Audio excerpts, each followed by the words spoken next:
Graça e paz da parte do Senhor e Salvador Yeshua. Glórias ao Criador, sempre pela oportunidade diária de ser ministrado no Espírito e de ter acesso à palavra dele, que é o que todos nós precisamos. Amém? Então, que o Criador continue nos dando discernimento e a direção. Amém? Eu vou continuar falando do assunto a respeito do Éden e o mundo. Onde você está, né? Aconselho que veja o primeiro, porque é um segmento. É só para concluir. Dentro da linha de entendimento, porque é um assunto que, a respeito da questão do Éden, do paraíso, dos primeiros, ou melhor dizendo, dos únicos, né? Do homem e da mulher feito pelas mãos do Criador, de um modo diferente do restante da humanidade, separados, porque já existia um povo, e esse povo era, como eu estava falando no finalzinho do vídeo, é comprovado em Gênesis, quando Caim sai da convivência dos pais após matar o irmão Abel. Ele encontra com o povo e tem também a genealogia de Caim, tem a descendência dele. Não vou me aprofundar na questão de Caim, porque o assunto é mais para que tenhamos uma noção de que o Criador, como foi dito no primeiro vídeo, ele sempre nos colocou os caminhos, dois caminhos, por conta do nosso livre-arbítrio, né? E com o conhecimento da palavra do Criador, temos a possibilidade, renovados, espirituais, de escolher o bem, de se manter no caminho do bem. Porque o Criador fala para Caim, se tu não fizer, antes dele, ali ele já estava maquinando, na verdade, né? Ele já estava maquinando, o Criador o aconselha no capítulo 4, se tu não fizer o bem, tu não serás aceito, pois saiba, se não o fizer, o pecado ameaça a porta e deseja conquistá-lo, mas tu deve dominá-lo. Então, desde lá de Caim, o Criador já dava as instruções, porque eles não tinham o que nós hoje temos, que é a palavra do Criador, para que tenhamos a direção certa de como viver, de como sermos espirituais, de como sermos de fato filhos do Todo-Poderoso, justificados no Filho, Yeshua. Então, cabia a ele ouvir essa advertência, se arrepender, mas para Caim não deu, ele não conseguiu. E eu quero aqui fazer um parênteses. Todos os vídeos do canal são palavras com discernimento do Espírito, respeitando o que está escrito. E sempre um segmento. Já falei a respeito dessa questão do Caim. E Caim, ele não conseguiu lidar com esses conflitos, os primeiros conflitos que vêm, né? A questão da convivência. Muitas famílias vivem os conflitos que Caim vivia. Vem a questão da inveja, vem a questão do sentimento de não aceitação, porque não discerne a palavra do Criador.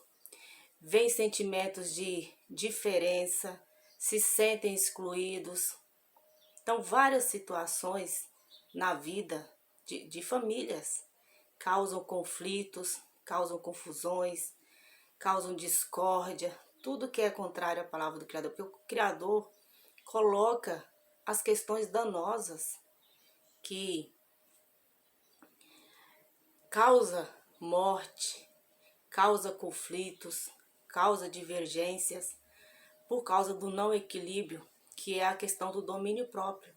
Então, quando o Criador fala para Caim que o inimigo há à porta, ou seja, existe um mal pronto para destruição.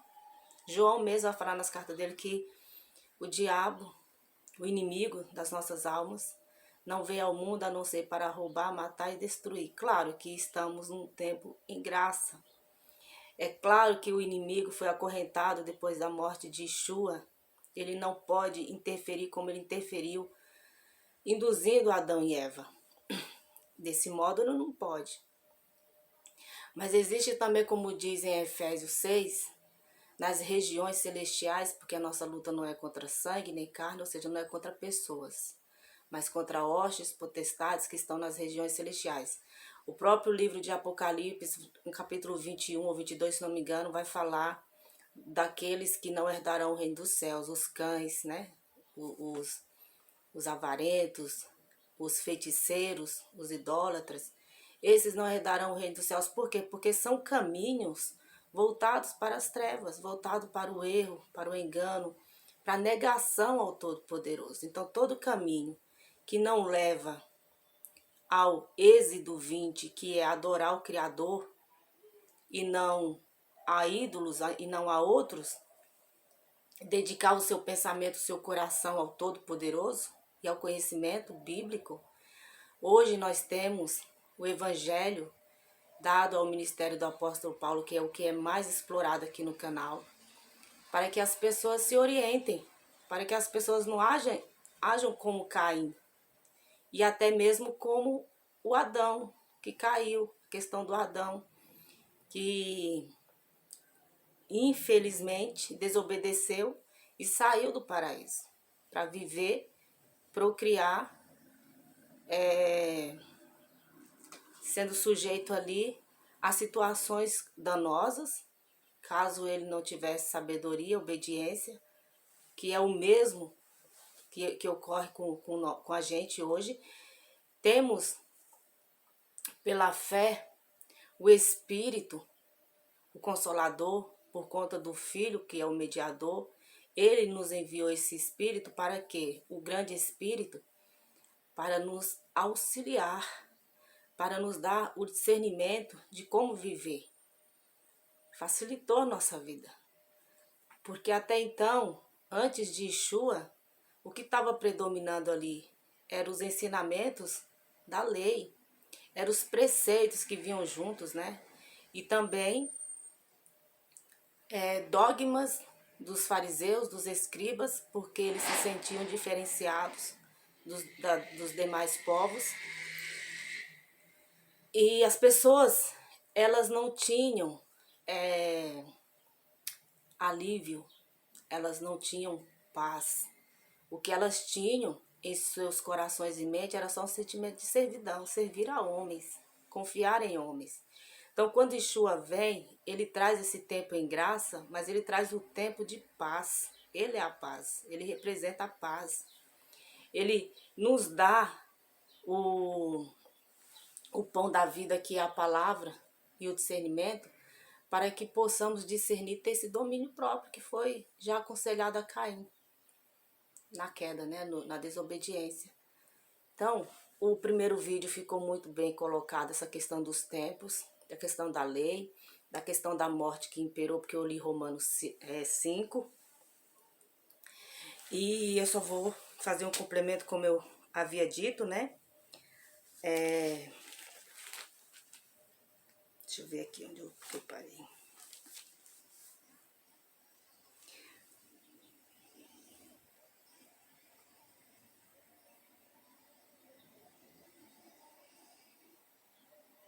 Olha só, eu vou ler aqui Gênesis capítulo 4, versos 25. Porque como a Bíblia aqui relata que Adão e Eva, eles se conheceram, eles tiveram mais filhos. A Bíblia, ela não fala de todos os filhos. Não fala filhos e filhas. A Bíblia não fala de todos, mas a Bíblia, ela destaca um. Caim, Abel, três, né? Caim, Abel e Sete. No caso de Abel, ele tem toda uma representatividade do filho. ele seguiu os conselhos do pai, Adão. Adão, depois que saiu do Éden, Adão continuou ouvindo a voz do Senhor. Ele se arrependeu, ele entendeu que ele errou e as consequências do erro dele foram justas. E o Criador não foi pesado, eu já coloquei vídeo falando a respeito disso. Então, ele não permaneceu rebelde. Ele não permaneceu querendo o acesso ao conhecimento do mal. Ele não teve vontade, curiosidade, assim, como de ter certos conhecimentos, né? Porque está falando de conhecimento. Mas ele não quis se aprofundar para conhecer esses povos que depois Caim se encontra. Ele não quis ter vínculo. Ele continuou a vida dele. A Bíblia me permite fazer essa análise porque a história contada aqui não fala que ele teve acesso a esse povo, né? Pelo contrário, Caim teve que sair porque Caim se representava ali o mal.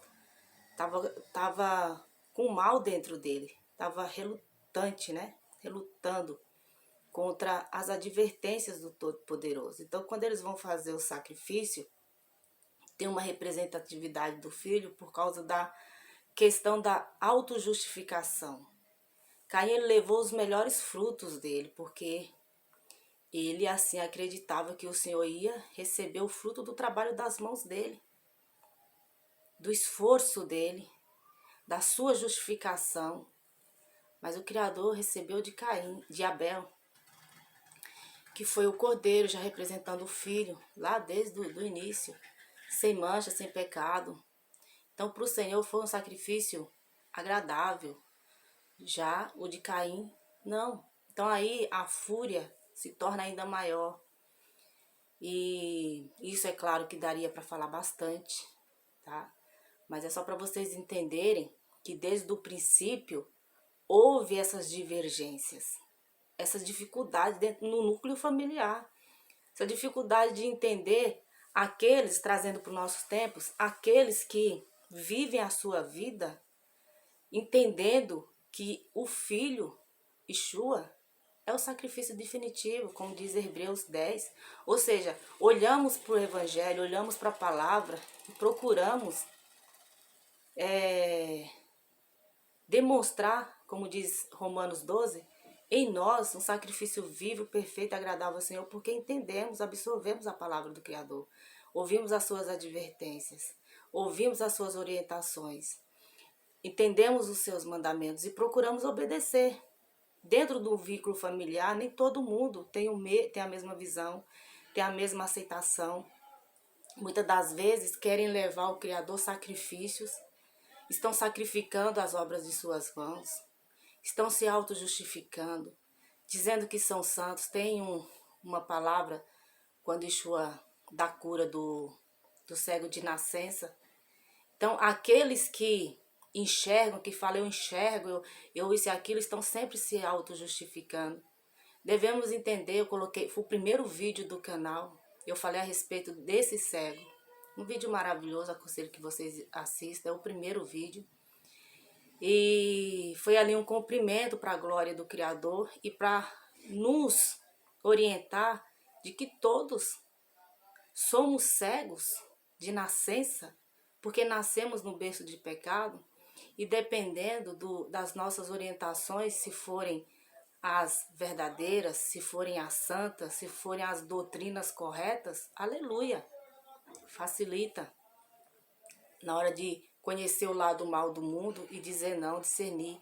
Mas a maioria das pessoas estão em dogmas, em religiosidade, estão se apegando a placas, não entende que são elas o templo, a morada do Espírito, como diz as cartas aos Coríntios. Não entende da responsabilidade pessoal, individual, de serem santos, de serem pessoas zelosas com o seu corpo, zelosas com os seus atos, sim, mas não para se auto-justificar, porque é o efeito que a palavra faz em nós. Ela nos orienta e colocamos em prática, no nosso modo de falar, ou ao contrário, como diz a própria palavra, seremos julgados pelas palavras que havemos proferido.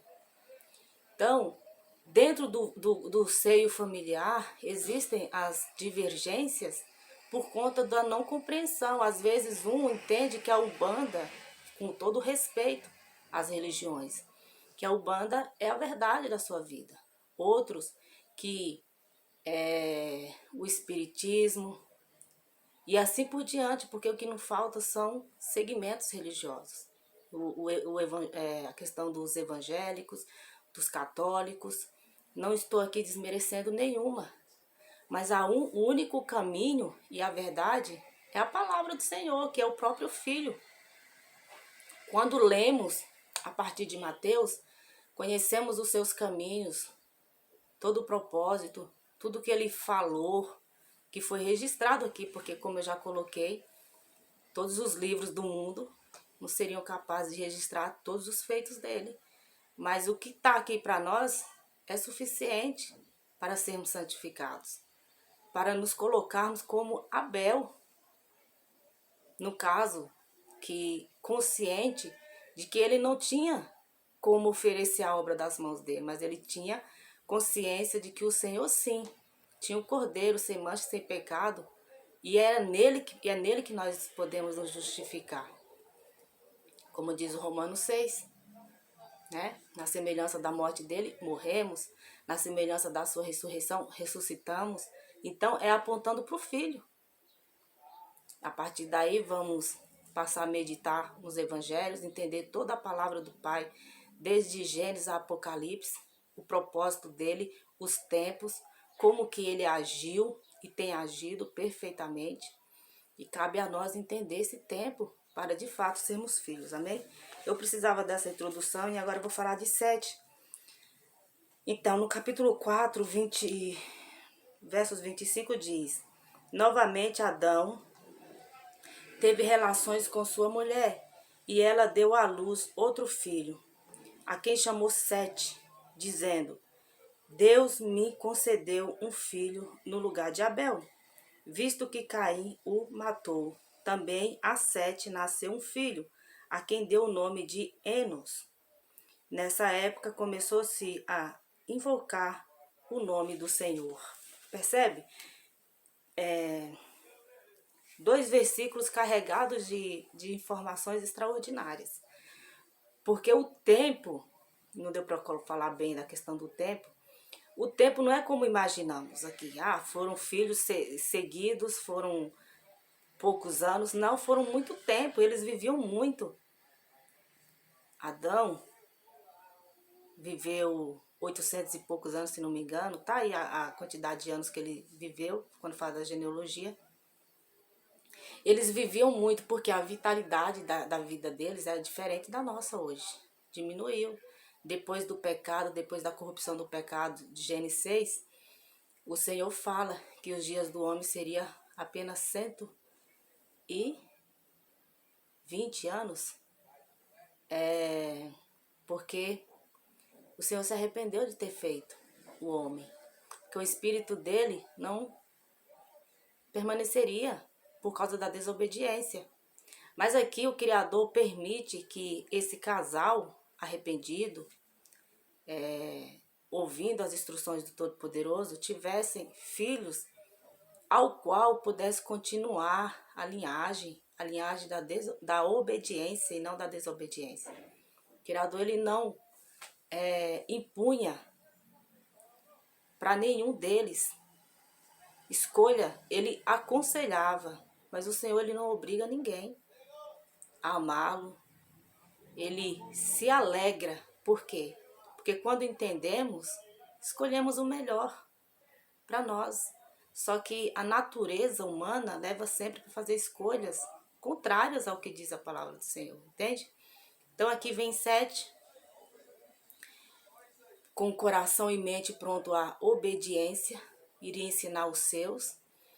E o Senhor continuou. E quem conhece a Bíblia, quem lê, sabe que nunca faltou pessoas tementes a ouvirem a voz do Senhor e continuar propagando a vontade dele.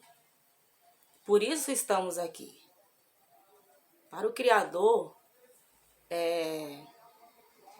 fazer com que novas linhagens viessem ao mundo apenas com o coração voltado a ele, seria difícil eliminar o restante, mas ele sempre foi mantendo, respeitando. E hoje, né? É preciso falar um pouquinho de hoje. Tem aqui uns conselhos que eu acho bem interessante ler. Toda a palavra é cheia de instrução, gente, de conselhos. O que não falta são conselhos pra gente observar, certo? Mas eu vou ler aqui Tito, capítulo 3, do versos 1 ao versos 11, que vai falar a respeito da conduta cristã. Por que falar especificamente da conduta cristã? Porque se a gente for colocar no pódio, existe aí no alto os cristãos. Por que no alto os cristãos? Porque estão com o melhor dessa terra. O melhor da terra é a instrução da palavra do Senhor. Mas cristão é quem crê e está verdadeiramente. Então tem que fazer a diferença. Mas existe a religião nesse pódio. E ela está aí do lado, né? Existe aí as religiões. Todas elas, todas as religiões. E existe aqueles que não têm religião nenhuma. E existe os cristãos. A questão não é o que se apegam, mas é o que vivem, é a consciência de cada um. Claro que, dependendo do conceito aí, influencia bastante. Então, vou ler aqui Tito 3, para ficar mais claro, tá? Lembre a todos que se sujeitem aos governantes e às autoridades. Sejam obedientes, estejam sempre prontos a fazer tudo o que é bom. Não caluniem ninguém. Sejam pacíficos, amáveis e mostrem sempre a verdadeira mansidão para com todos os homens. Houve um tempo em que nós também éramos insensatos e desobedientes. Vivíamos enganados e escravizados por toda espécie de paixões e prazeres. Vivíamos na maldade e na inveja, sendo detestáveis e odiando uns aos outros. Mas quando, da parte de Deus, nosso Salvador, se manifestaram a bondade e o amor pelos homens, não por causa de atos de justiça por nós praticados. Ó, Caim aqui, ó, atos de justiça por nós praticados. Mas, devido à sua misericórdia, ele nos salvou pelo lavar regenerador e renovador do Espírito Santo, que ele derramou sobre nós generosamente, por meio de Jesus Cristo, nosso Salvador. Ele o fez a fim de que, justificados por sua graça, nos tornemos seus herdeiros, tendo a esperança da vida eterna. Fiel é esta palavra, e quero que você afirme categoricamente essas coisas, para que os que creem em Deus se empenhem na prática de boas obras. Tais coisas são excelentes e úteis aos homens. Evite, porém, controvérsias tolas, genealogia, discussões e contendas a respeito da lei, porque essas coisas são inúteis e sem valor. Quando aquele que provoca divisões advirta-o uma primeira e uma segunda vez, depois disso rejeite-o. Você sabe que tal pessoa se perverteu e está em pecado, por si mesmo está condenada. Essa palavra ela é muito forte porque ela caracteriza o mundo hoje, em todos os seus setores. Inicia falando dos governantes, questão de política. A própria palavra em Romanos vai dizer que foi o Senhor que constituiu as autoridades. Ele que levanta os juízes, os presidentes. É É ele que permite, né, que tais pessoas tenham aí o desejo de se candidatar e se apegar à política. Uns ganham, outros não. Depende da lábia de cada um, né? Mas aqui a questão é o povo do Criador. Como é que o povo pode se corromper de tal maneira que perde a noção do que é correto? Porque correto, ao meu entendimento, e segundo aqui o que eu entendo que está em Tito, é você não entrar em contradição, por exemplo. Quando você apoia um determinado candidato, você está colocando as suas preferências. Existe algo de errado nisso? Existe. Porque não pode ser assim. O Senhor está falando aqui, lembre-se que todos se sujeitem aos governantes. Se vem um governo para juízo, é porque o povo escolheu. Se vem um governo para limpeza, para ajuste, o povo escolheu? O povo escolheu. Ah, então não é o Criador? Não, o Criador coloca as opções. Ele coloca as opções. Ele está no agir, tanto da questão das trevas como da luz. Ele não promove trevas, mas o Senhor está no controle, ele não sai do controle. Quando ele fala para que a gente se sujeite, é que a gente respeite. E não tem como respeitar desmerecendo um lado e favorecendo um, no que se trata do povo do Criador.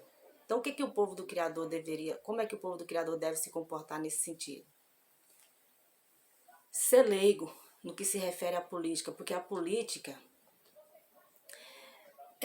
ela é feita, ela é conduzida por pessoas. E as pessoas não são perfeitas. Existem muitas decisões a serem tomadas. Depende muito de números, não de um. É claro que a própria palavra diz que quando o justo governa, o povo se alegra. Mas quando está lá o ímpio, o povo geme. São as consequências, não tem como fugir delas. Mas em ambos devemos nos sujeitar, não aceitar o que é ilícito, aceitar o que é errado, calado, não. Mas qual deve ser a manifestação do povo do Criador? Na observância, na escolha, na análise, à distância. Porque se houver honraria dentro dos templos, isso se manifesta um favoritismo. Causa, de outro lado, revoltas e vem consequências. Porque as pessoas, a maioria, eles não, mesmo sendo, eu falando especificamente do nosso país, um país cristão, o nosso país é um país cristão, mas não são todos cristãos de verdade. Não estão todos com a consciência do tempo em graça, do evangelho. As pessoas estão sobre conceitos, dogmas, as pessoas estão sobre... estão sendo estimuladas a buscarem as suas próprias satisfações, seus próprios benefícios. As pessoas não estão carregadas de conceitos do Evangelho, do que diz a palavra do Criador. Então é um perigo. É como se tivessem mais voltados para homens do que o que diz a palavra do Criador.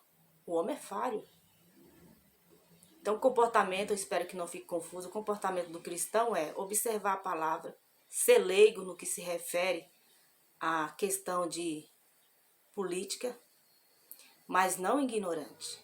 Devemos observar e fazer as nossas escolhas, né? A igreja, falando assim na questão, a congregação, melhor dizendo, né? A congregação, ela pode manifestar um lado, mas ela não precisa trazer e fazer política dentro dos tempos. É um assunto delicado, mas que vai fazer toda a questão da diferença, porque as pessoas pensam que pelas atitudes delas, elas podem tomar decisões. Não podem. A decisão está no alto.